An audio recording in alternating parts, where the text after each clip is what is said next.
আপনাদের আমরা একবার বলছিলাম যে ওই যে হাতিয়ারগুলি উদ্ধারের জন্য আমরা একটা অ্যামাউন্ট ঘোষণা করব, ওই পুরস্কার, এই পুরস্কারের পরিমাণটা আপনাকে এখন জানাই দিচ্ছি।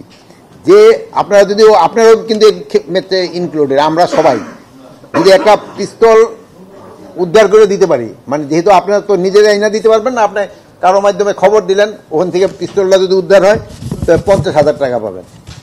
আর শর্ট গানের ক্ষেত্রেও 50,000, চায়না রাইফেলের ক্ষেত্রে 1 লক্ষ, এসএমজির ক্ষেত্রে 1 লাখ, এলএমজির ক্ষেত্রে 5 লাখ, আর গুলি মানে প্রতিটি রাউন্ডের জন্য 500 টাকা করে। মানে সব মিলে না,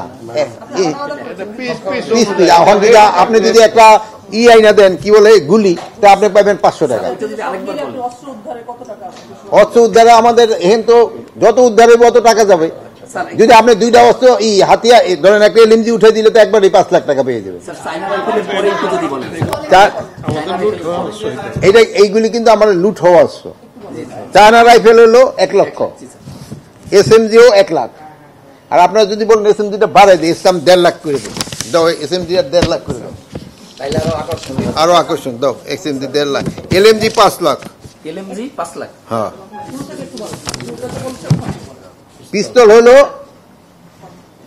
50,000, শর্টগান 50,000, চাইনিজ রাইফেল যেটা 1 লাখ, এসএমজি 1,50,000, এলএমজি 5 লক্ষ, আর গুলি প্রতিটি হলো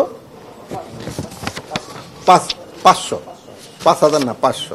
আর এই তথ্যগুলি আপনারা যদি জানান, এগুলি কিন্তু গোপন রাখা হবে যেন কেউ না জানতে পারে। আর কতগুলি হারানো হয়েছে আমি কিন্তু এর আগে আপনি গতবারের স্টেটমেন্টে এটা বলে গেছি, ওটা একটু দেখেন, আবার বলা যাবে না বারবার, ভাই বুড়া মানুষ বারবার এত কথা কয়েন না।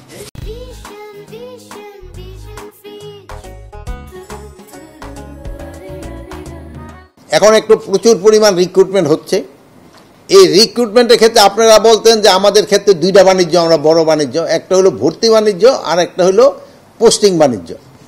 এই ভর্তি বাণিজ্য ক্ষেত্রে যদি আপনারা আমাদের ইনফরমেশন দিতে পারেন, এই জন্য আমরা এখন টাকা ডিক্লেয়ার করি নাই, বাট আপনাকে ধন্যবাদ দেব যদি আমরা এখানে ভর্তিতে কোনো ধরনের কোনো দুর্নীতি হচ্ছে কিনা, যদি কোনো রকমের দুর্নীতি হয় আপনারা আমাদের জানাবেন ভর্তি বাণিজ্যের ক্ষেত্রে। এই জন্য আমরা এই শর্টগানের মতো টাকা ডিক্লেয়ার করি নাই, কিন্তু আপনাকে ধন্যবাদ আমরা দেব। নিয়োগ বাণিজ্য, ওই তো আমরা তো ভর্তি করি, লোক ভর্তি। আর একটা হলো এই নিয়োগ বাণিজ্য যেন বন্ধ হয়, এই জন্য আমরা সব ধরনের পদক্ষেপ নিছি। এবং আপনারা কিন্তু গত 1 বছরেই ওইরকম নিয়োগ বাণিজ্য সম্বন্ধে আপনারা কিন্তু ওরকম কোনো রিপোর্টও করতে পারেন নাই। আরেকটা জিনিস আমরা প্রথম অবস্থায় আপনাদের বলছিলাম যে এই চেয়ারে বসার পরে আমাদের আত্মীয় স্বজন বন্ধু বান্ধবের সংখ্যা বেড়ে গেছে। এরকম আমাদের বন্ধু বান্ধব ও আত্মীয় স্বজনও যদি কোথাও গিয়া কোনো রকমের চাঁদাবাজি বা ইসের সাথে জড়িত হয়, আপনারা কাইন্ডলি আমাদের জানাবেন। আপনারা আমাদের জানাবেন যে আমাদের কেউ জড়িত হচ্ছে কিনা। তো যদি আপনাদের সাথে যেহেতু একটা ভালো সম্পর্ক হয়েছে, হয়তো ভদ্রতার খাতিরে প্রথম আইসে হয়তো কানে কানে বলবেন, পরে মিডিয়ায় লিখে দিবেন, আমরা যদি অ্যাকশনে না যাই। কিন্তু আমাদের ক্ষেত্রে আপনারা কারেক্ট রিপোর্টিং করেন। যদি আমাদের ক্ষেত্রে কোনো রকম, ইভেন যদি আমরা দুর্নীতি করি, আপনি লিখে দিন যে এই জায়গা থেকে আপনি এত টাকা খাইছেন, আমাদের কোনো আপত্তি নেই। কিন্তু একটা জিনিস, রং রিপোর্টিং করেন না।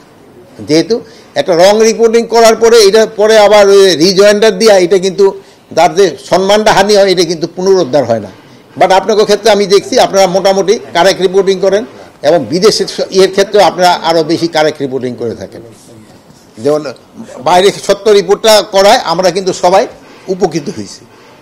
এটার ক্ষেত্রে আমরা যে জিনিসটা এটা নিয়ে এখানে আমাদের আলোচনা হয়েছে, এই ক্ষেত্রে আমরা আইজি মহোদয় অলরেডি একটা ডিসিশন নিছে, আপনারা হয়তো কিছুদিনের ভিতরে জানতে পারবেন।